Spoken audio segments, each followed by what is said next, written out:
Judicial activism that is originated in USA. This term first coined Arthur Schlesinger, and the American historian. Doctrine of judicial activism was in 1970. Krishna Iyer and Bhagwati and Chinnappa Reddy Desai laid the foundation.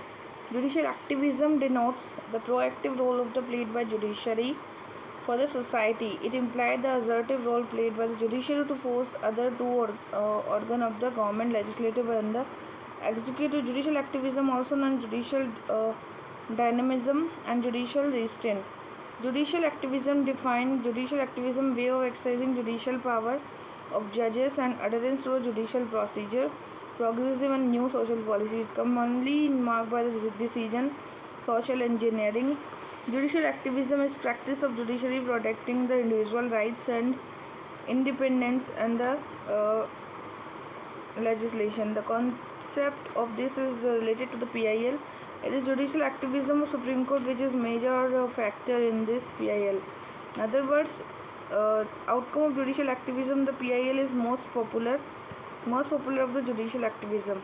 Justification of judicial activism: there is near collapse of the responsible government when the legislation executive fail to discharge their function. This results the erosion of the confidence. The citizens of the country look up to the judiciary for the protection of their rights, and this lead to the tremendous pressure. Judicial enthusiasm is judges like to participate in the social reforms.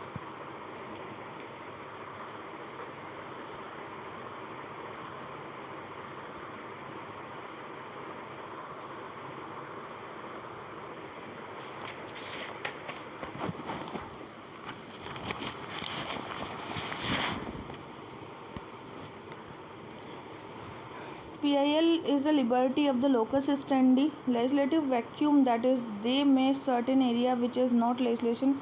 It is therefore upon court to indulge the judicial legislation. The Constitution of India itself adopted the certain provision when the legislation failed to discharge, when the cases are hung legislation, when the government is providing weak, insecure, busy. Those in the power may be afraid of taking honest and hard decisions, fear of losing the power. Where the legislation executive failed to protect the basic rights, where the court is low, misused by the strong authority.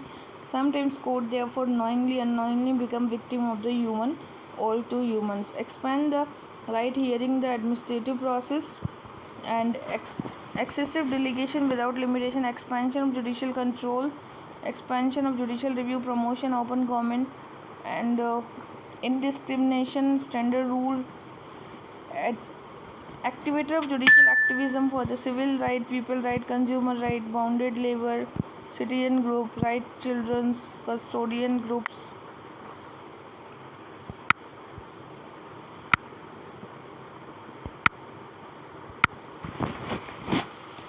The judicial activism, so ideological fear, if there is a ideological fear, so Upinder Bakshi also presented the typology judicial activism, the fact entail the invocation of the wide range of fears.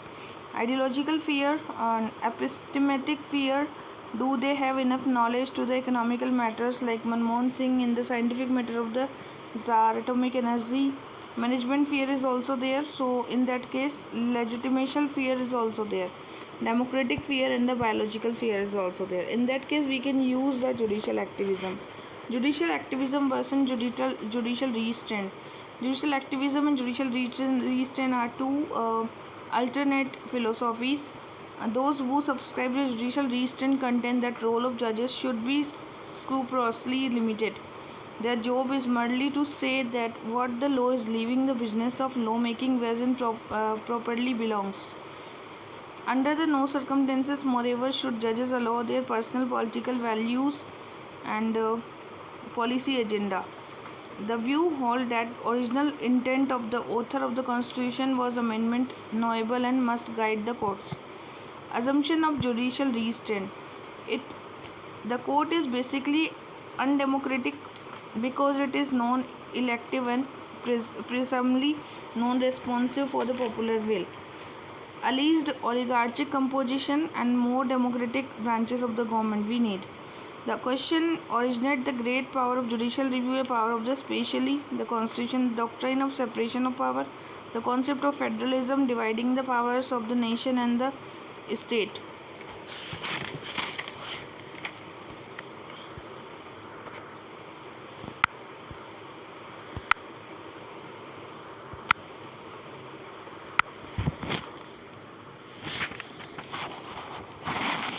Non-ideological but pragmatic assumptions of the dependent on the Congress jurisdiction of the resources dependent on the public acceptance for the effectiveness. Supreme Court observation, the bench, we are repeatedly coming across case of judges are unjustifiably trying to perform executive or legislative function. This is clearly unconstitutional in that names judicial activism. Judges cannot cross their limits. Judges must know their limits and must not try to run the government. They must have the modesty, humility, and the spirit of law by the Montesquieu, maintaining the separation of powers and warning particularly. Judicial activism must not be become judicial adventurism, and the court must not embrace the administrative authority. Jurisdiction often given the jurisdiction encroachment domain of the executive.